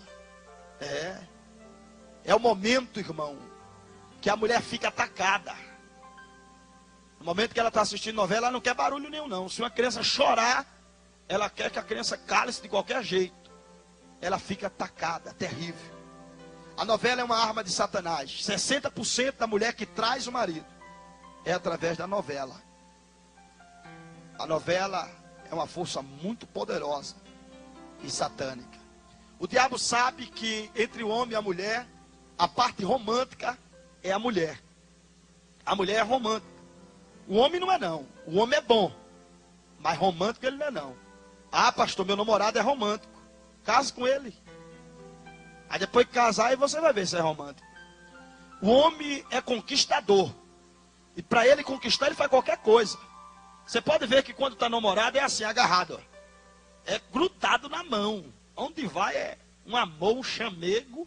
É seguro. Vai para a igreja, agarradinho, namorado. O homem tem que conquistar, né? A moça vai, pisa numa poça de lama. A lama suja o vestido dela. Ele põe a mão no bolso, tira o lenço limpinho e passa na saia dela para tirar a lama. Coitadinha da minha nega. Para que foi chover hoje, São Pedro? Aí limpa. A mulher fica toda. Aí vai para a igreja. Aí casa. Depois de 9 meses, passa naquela mesma rua. Pisa naquela mesma poça de lama. A mulher com a barrigona e pá. O sujeito já está lá na frente. Olha para trás e diz: anda, tartaruga. Tu tá cega, é? A história muda, meu irmão. Depois que conquista. Tem irmã aqui que não sabe nem o que é caixinha, que não sabe nem o que é bombom, faz muito tempo. Mas quando namorava, ganhava caixinha de bombom, rosinha, Agora parou. Depois que conquistou, acabou-se o negócio. O homem é conquistador, mas romântico não é.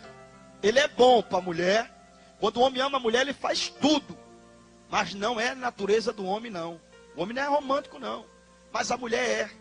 Uma poesia, a mulher fica encantada.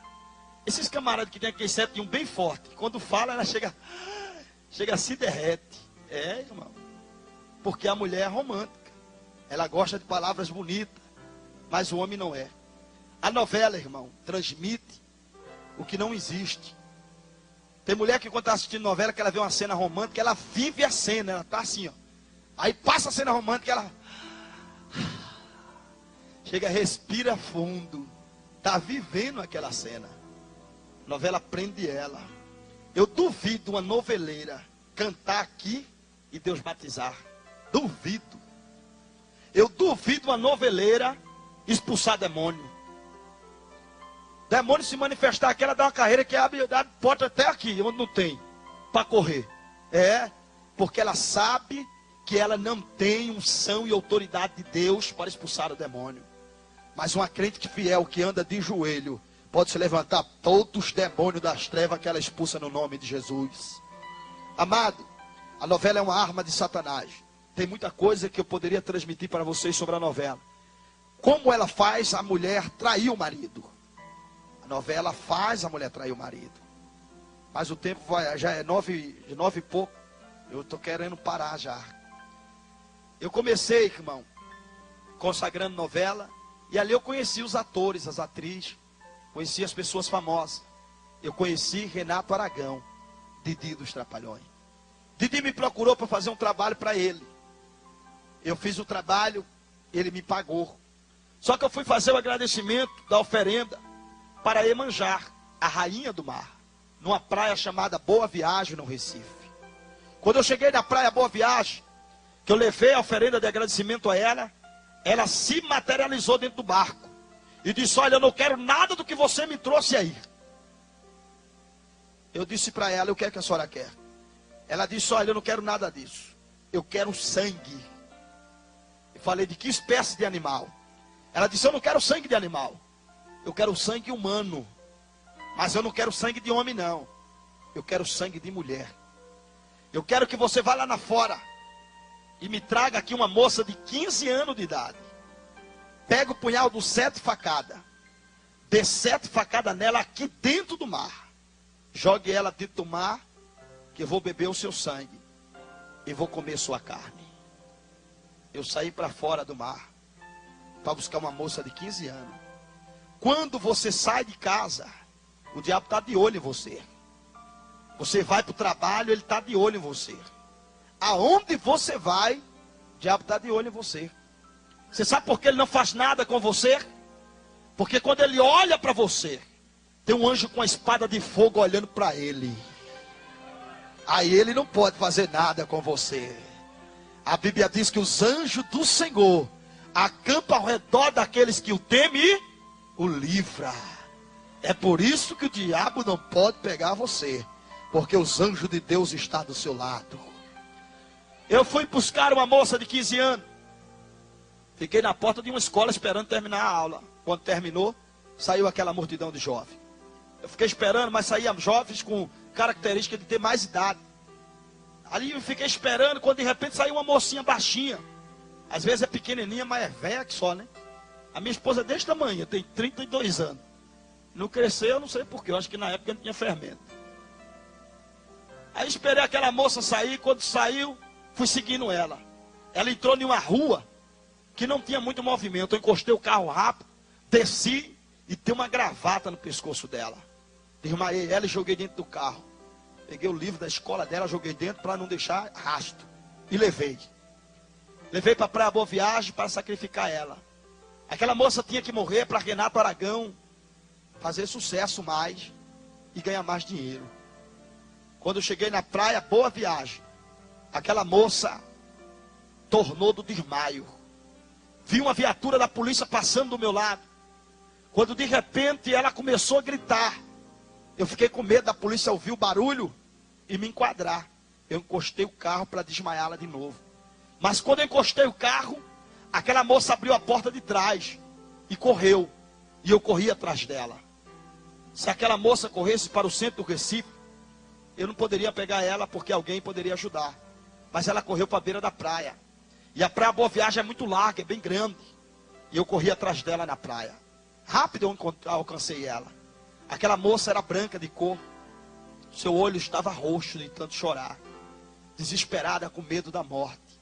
Eu estava com um punhal, com 7 travão, punhal dos 7 facadas. Corri e alcancei ela rápido. Ela chorando, desesperada, eu disse para ela: olha, se você correr eu vou travar o seu braço e você vai sangrando até lá. É melhor você ir numa boa comigo, eu mato você e você nem vai sentir a dor da morte. Aquela moça estava em desespero, irmão. Com medo de perder sua vida, seu futuro, os seus projetos e o seu sonho. Eu era um instrumento do diabo. Para mim, matasse ela, não tinha problema nenhum. Mas eu me aproximei para pegar ela e levar. Ela chorando, desesperada, olhando para mim, com medo da morte, querendo socorro. Eu me aproximei dela. Quando eu me aproximei, ela deu um passo para trás, levantou a mão. Eu pensei que ela ia tentar se defender, lutar comigo. Eu digo, eu dou um soco na testa dela e desmaio. Me aproximei mais perto e fui dar um soco nela. Aquela moça levantou a mão e deu um grito. Disse: Satanás, pelo poder do nome de Jesus, eu te repreendo agora. Naquele momento surgiu uma luz forte daquela moça, me candeou, derrubou-me no chão, através do Exu e o caboclo que estava comigo. Eu caí no chão. Na hora que eu caí no chão, aquela moça estava toda vermelha, brilhando, se aproximou de mim e disse: moço, eu tenho dono, e o meu dono é criador do céu e criador da terra. Só quem tem dono aqui, levante a mão e dê glória a ele nessa noite. Aleluia. Naquela hora, o meu corpo paralisou e eu não consegui me levantar. Aquela moça foi embora. Quando eu me levantei, aquela moça não estava mais ali. Mas quando eu entrei dentro do carro, encontrei o livro da escola dela. E ali tinha nome e endereço dela. Eu disse, ela deve ser uma mãe de santo. Mas eu vou matar ela no ritual. Chamei os pais de santo forte para fazer o ritual comigo. Fizemos o trabalho. Eu mandei o Exum do Lodo matar ela. O Exum do Lodo não voltou mais para o centro. Eu fiz o outro ritual e mandei o Exum Caveira, o Deus da morte, matá-la. O Exum Caveira foi e voltou. Se materializou no centro. Materializado, se apresentou para mim. Eu disse, você matou a moça? Ele disse, não. Nem matei e nem posso matar. Eu não posso tocar no fio de cabelo dela. Eu disse, ela é mais graduada do que eu, é mãe de santo ela. Ele disse, não, eu não posso matar ela, porque ela pertence ao Deus Todo-Poderoso. Você pertence a um Deus que é tremendo e é terrível. O diabo não pode tocar na sua vida, porque Deus está do seu lado, para te dar vitória e te livrar das mãos de Satanás. Aleluia! Eu fiquei revoltado com aquilo. Eu liguei para a mãe menininha do Cantuá na Bahia, me explicar com ela. E contei a situação para ela. Ela disse, o que a entidade disse para você? Eu disse, olha, falou para mim que a moça era crente e não podia matar. Ela disse, mas você ficou 8 meses comigo aqui. E eu falei para você várias vezes que não pode fazer trabalho contra esses cristãos. E eu disse, mas qual é o problema? Eles não é gente não? Ela disse, é gente, mas o Deus dele não deixa que a macumba pegue neles. Macumba não pega na tua vida porque o teu Deus te protege contra ela. Arabacamara sorabacamandaracia. Redova sominagasobederga. Eu disse agora, ela disse, olha, você lembra que eu falei que você poderia ser um grande babuê? Ou um grande babalorixá? Eu digo sim. Ela disse, você quer ser? Eu disse, claro. Ela disse, então, para de mexer com os crentes. Eu disse, se eu não parar? Ela disse, você vai morrer. Eu disse, mas quem vai me matar? Ela disse, o Deus dos crentes. Eu disse, mas a senhora disse para mim que os meus guias me protegem de tudo e de todos. Ela disse, mas dele não. Ele arrebenta com tudo. Fale para o seu irmão, seu Deus arrebenta com o teu adversário nessa noite. Rabacabanda gachou me dequebedecia. Radorg de surg dai. Rei chope a camante a surg dai. Macumbeiro que faz macumba contra você vai morrer de fome, porque a macumba não vai chegar na sua vida. Não tenha medo de macumba nem de macumbeiro, porque o maior é Deus e Deus está contigo para te dar vitória. Aleluia! Apresentei, irmão, vários trabalhos nesse período. A mãe de santo disse para mim, olha, quando alguém falar para você fazer um ritual de morte, procure saber quem é a pessoa que vai ser atingida pelo ritual. E se for cristão, não adianta você fazer. Eu fiquei nesse naipe fazendo dessa forma. Uma moça me procurou depois de uns 15 dias e disse, fiquei sabendo que o senhor faz trabalho de morte e eu quero matar uma mulher. E eu disse, o que ela fez para você? Ela não fez nada para mim, só que ela está com um homem que eu sou apaixonado. E eu disse, o homem é seu namorado?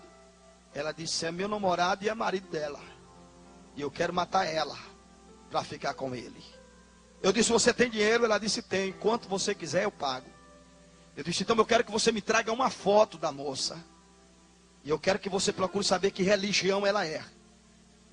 Aí ela, tá bom. No outro dia ela trouxe a foto e procurou saber a religião da moça. Eu disse, de que religião a moça é? Ela disse, não, não é nada do que o senhor está pensando não. Ela nem frequenta centro.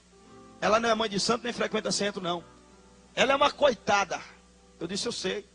Mas eu quero saber de que religião essa coitada é, para poder matá-la. Ela disse, olha, ela é tão coitada que ela é da igreja dos crentes. Aí eu disse, é? Então você vai procurar outro macumbeiro para matar ela. Mas por quê? Eu disse, porque essa coitada da igreja dos crentes eu não posso matar. O Deus dela não deixa as entidades entrar na vida e matar ela. Você é guardado pelos anjos do Senhor. Deus guarda a tua entrada, Ele guarda também a tua saída. Se o diabo pudesse, ele tombava teu carro, matava você. Mas ele não pode, porque Deus é contigo para te dar vitória.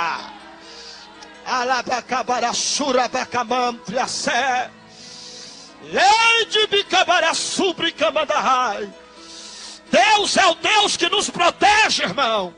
Você pode não ter dinheiro, mas você não precisa de guarda-costa. O leão da tribo de Judá está do seu lado para te dar vitória.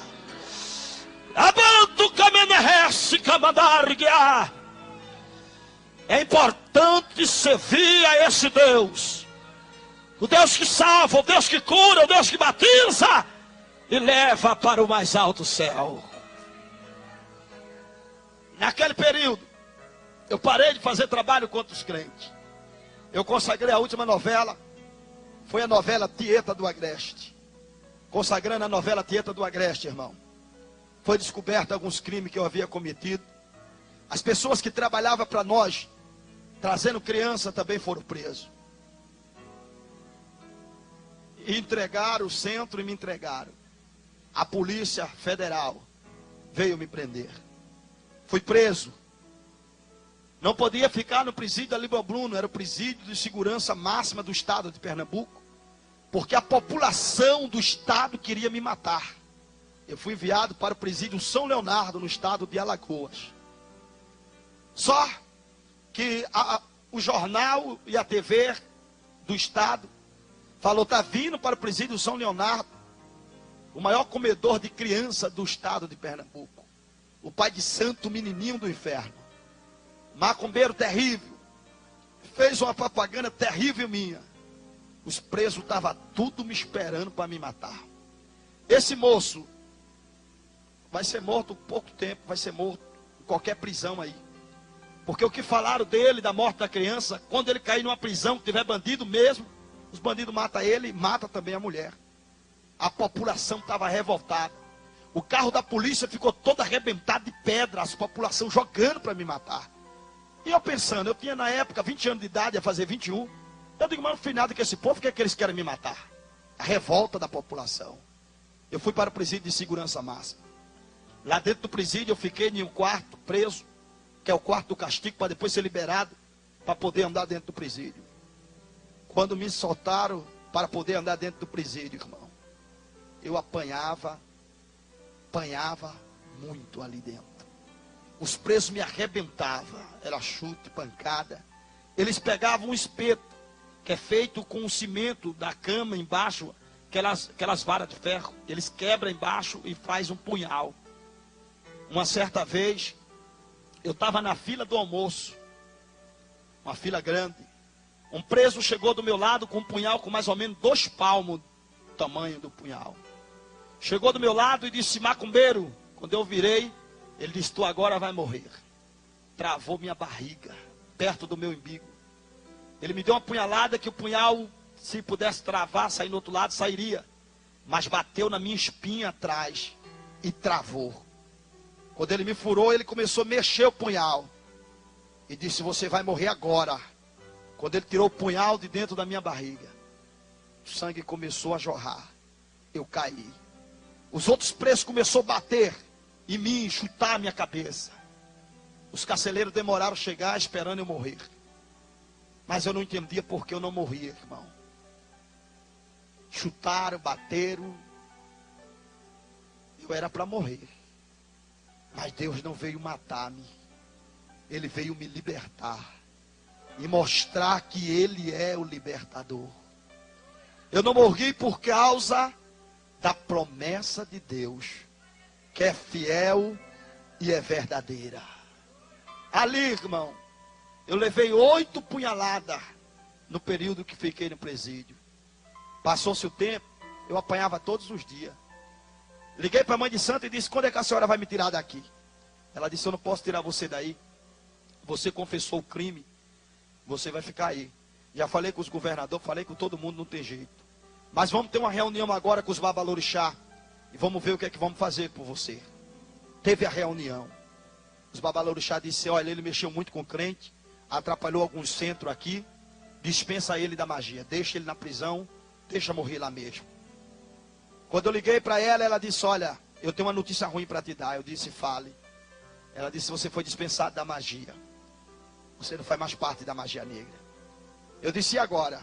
Ela disse, agora você se vira. Eu disse a ela, mas a senhora sabe que eu não tenho pai, não tenho mãe, não tenho ninguém. A única pessoa que eu tenho é a senhora. A senhora é minha mãe. Ela disse, eu nunca fui tua mãe. Tu entrou nessa roubada só. E é só que tu vai ficar. Eu era um jovem de 20 anos, irmão. Agora não era mais macumbeiro. Eu nunca tinha entrado numa escola para estudar. Eu não sabia nem assinar meu nome. Eu só vivia dentro da magia. Eu nunca tinha brincado com carro. Não tinha amiguinho nem colega. Eu vivia preso dentro do centro fazendo magia. Foi aquilo que eu aprendi. Ruim, mas foi o que me ensinaram. Ali, irmão, agora era um jovem de 20 anos. Preso em um presídio onde 2.000 presos queriam a minha cabeça. Eu apanhava todos os dias. Toda quinta-feira era dia de visita. Todo mundo tinha visita. Mas eu não.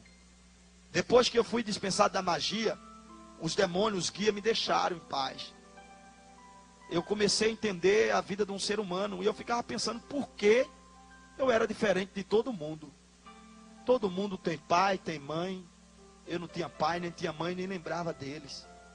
Eu ficava pensando, como foi que eu nasci? De quem eu nasci? Eu não tinha lembrança de família nenhuma, irmão. Lá dentro, foi momento de sofrimento.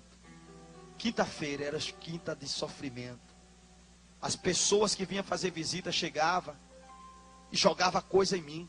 Cuspia no meu rosto. Batia na minha cara. Os presos colavam em mim e diziam, se você mexer com uma visita aqui, você morre. Eu era obrigado a aceitar qualquer tipo de sofrimento. Todo mundo trocava de roupa para receber visita. Eu não. Eu não tinha visita. Fui emagrecendo muito rápido, ficando amarelo. E um dos presos que estava na minha cela disse, rapaz, você está muito estranho. Você está muito amarelo, eu estou achando que você está doente. Eu queria ainda ser alguma coisa. Eu disse, que doente, rapaz, nada pega em mim, eu tenho o corpo fechado. Ele falou, rapaz, se o teu corpo é fechado, eu acho que já abriu. Porque tu está muito magro. O outro disse, esse infeliz deve estar com AIDS. Chegou, conversou com o carcereiro e disse, olha, leva esse cara para fazer exame, se ele tiver com AIDS, vai passar para a gente. Ali me levaram para fazer exame. Com 15 dias o médico mandou o exame e o carcereiro me chamou. Quando me chamou, disse para mim, olha, pega as tuas coisas que tu vai ser transferido de cela. Eu disse, eu vou para onde? Ele disse, você vai para a cela que tem que cuidar dos médicos. Eu disse, por quê? Ele disse, porque você está com câncer e vai morrer. Agora, irmão, eu tinha perdido minha juventude toda. Ia perder toda a minha vida. Sem conhecer nada e nem ninguém. Quando fui transferido de cela, fui para uma cela que tinha cuidados médicos. Lá, os carcereiros eram formados em tratamento para tratar dos cancerosos. Logo que eu cheguei, eu vi logo 3 cancerosos saindo dentro de um saco para ser enterrado como de gente. Pois não tinha família, era enterrado lá detrás do presídio mesmo. Ali, irmão, eu comecei a emagrecer muito rápido. Eu perdi a fome. Não tinha força para andar, não tinha força para comer. Eu passava a mão na minha cabeça, meu cabelo caía. Eu comecei a perder o cabelo. Mas um dia eu vi um irmão pregando lá dentro do presídio. E eu fiquei pensando, será que esse Deus dos crentes existe? Se ele existe, por que ele fez isso comigo? Eu não tenho pai, não tenho mãe, não tenho ninguém. Vivi a minha vida dentro daquele centro. Não conheço ninguém, não tenho ninguém como amigo. As pessoas que se aproximam de mim são pessoas que se aproveitam para que eu venha fazer rituais para eles. E agora todos me abandonaram aqui dentro dessa prisão. Já fazia tempo, irmão, e eu não tinha visita de ninguém. Estava ali, condenado pela sociedade. Se saísse daquele presídio, eu era morto na rua no mesmo instante. Não tinha ninguém. 6 horas da tarde eu recebi uma visita. Era de um carcereiro que odiava a mim. Ele tirava o soro que me sustentava e dava um soco na minha barriga. Isso era todo dia de 6 horas. Quando eu via ele, eu já fechava os olhos e tremia, esperando ele bater em mim. Comecei a levar uma vida de grande sofrimento lá dentro. E dentro de mim eu me interrogava, por que eu era assim? Os outros presos que fez tanta coisa ruim, eles tinham família, e eu não. Um dia entrou uma mulher por dentro da cela, na prisão. Quando ela entrou, eu olhei para ela, era dia de visita. Eu vi aquela mulher parecendo comigo. Tinha uma característica de rosto igual ao meu. Eu olhei e disse, será que essa mulher é minha família? Aí aquela mulher olhou de cama em cama, procurando alguém. Eu disse, deve ser parente minha. Eu fechei os olhos e fiquei esperando aquela mulher chegar na minha cama. Quando eu abri os olhos, ela estava vindo na minha direção. Me trouxe uma esperança, irmão. Uma alegria tão grande. Mas quando ela chegou perto, que ela falou, eu olhei. O filho dela estava do meu lado, na cama do lado. Aquela mulher pôs o filho no colo, beijou ele, estava muito ruim ele. Abraçou, beijou e começou a falar palavras de mãe para aquele filho. Aquelas palavras me traziam inveja. Eu comecei a chorar.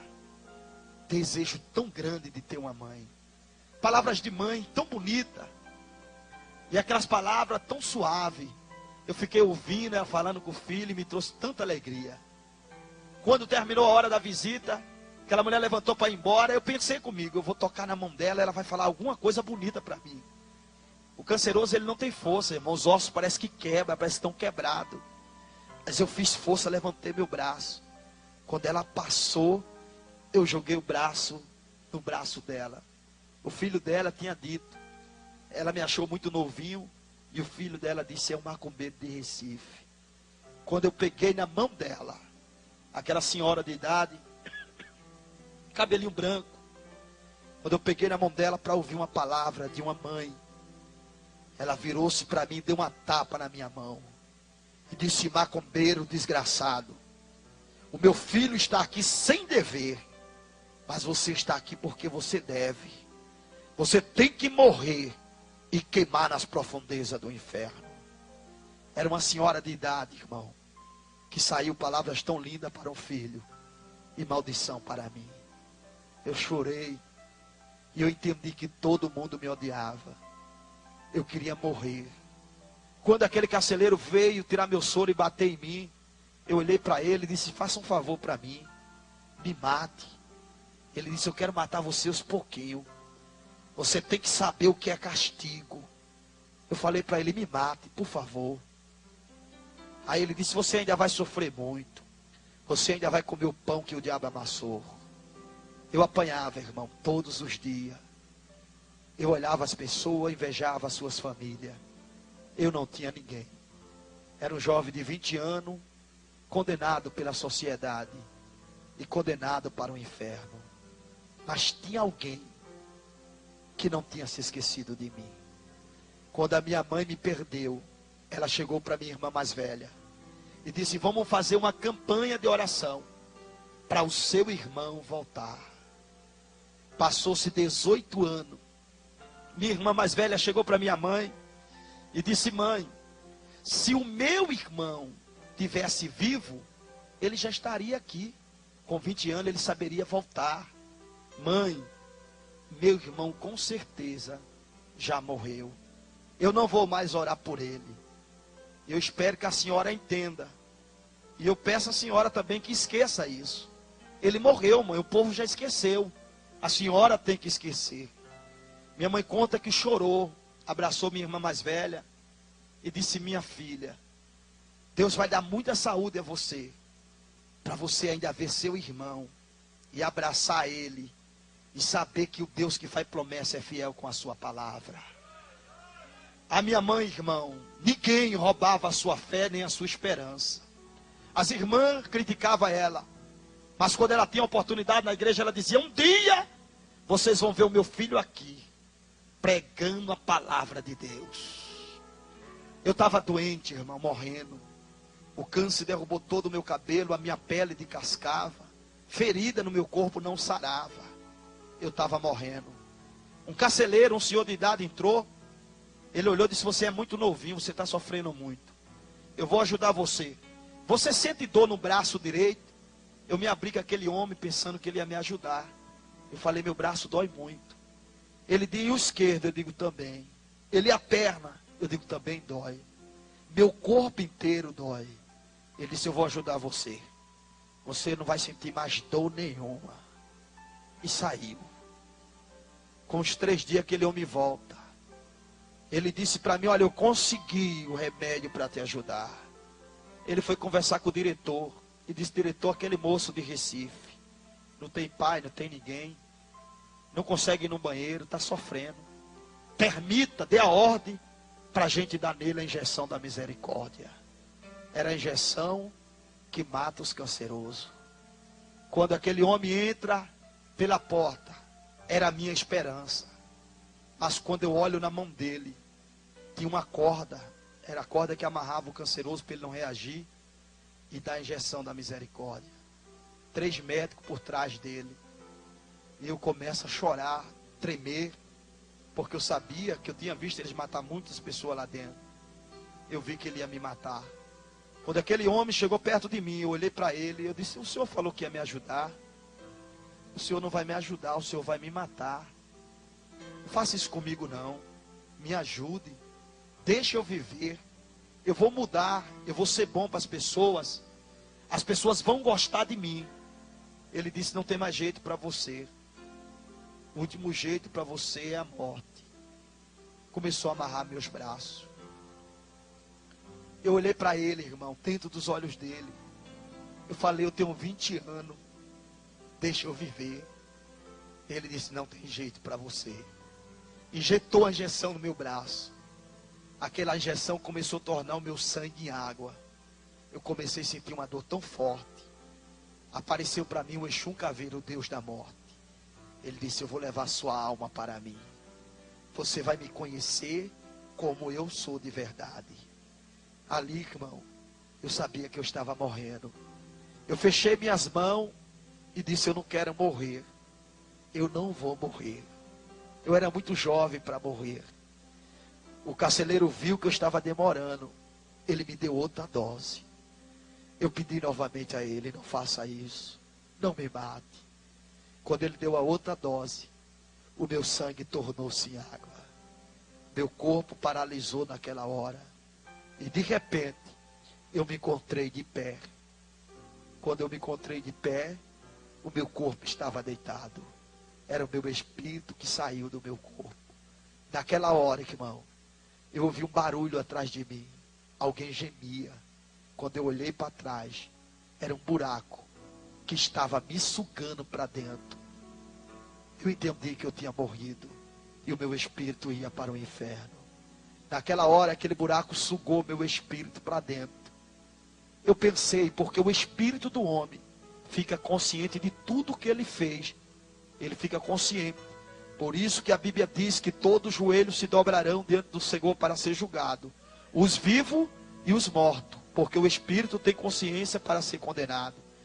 Quando o meu espírito foi sugado para aquele buraco, irmão, eu caí em desespero e o meu espírito, eu falei, eu queria uma chance, só uma oportunidade, mas eu não tinha mais. Minha chance e a minha oportunidade acabou. Quando de repente eu sou sugado, eu olho para um lado, uma escuridão tão grande. Eu olho do outro, eu estou vendo que eu estou indo para o inferno. Eu paro naquela escuridão, eu olho para um lado, para o outro, não vejo nada, nem vejo ninguém. Eu entendo que ali ainda não era o inferno, mas eu estava indo para lá. Em desespero, irmão, eu queria uma chance, uma oportunidade para ser alguém diferente. Mas ela tinha se acabado naquela hora. Foi aonde eu ouvi uma voz bem forte. Essa voz bradou lá dentro, muito forte.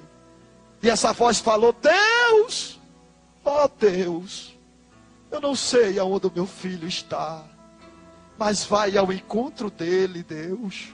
Traz o meu filho de volta para mim. Aonde ele estiver, trai para os meus braços. Eu reconheci aquela voz, veio na hora a lembrança em mim, quando eu tinha 6 anos de idade.